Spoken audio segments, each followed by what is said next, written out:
readers are readers. There is nothing, maybe 90% of what we provide, anybody could learn on their own for free with a library card and internet connection and 10,000 hours of trial and error. So what we offer is to be able to condense that down and be able to get it to you a lot faster than what it took us to get there. That being said, the world's constantly changing. So right now on my nightstand, I've got 5 books that I'm reading. I have 2 that I'm rereading, kind of going back and refreshing and getting deeper insights out of it.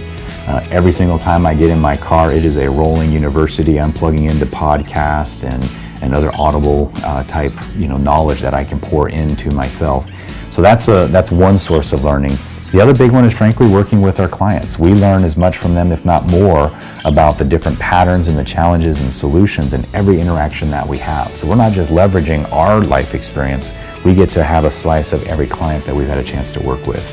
And that is one of our top core values, is curiosity, to be continually investing and to never assume that the knowledge pie is fixed. It's always expanding and there's always a better angle if you look for it.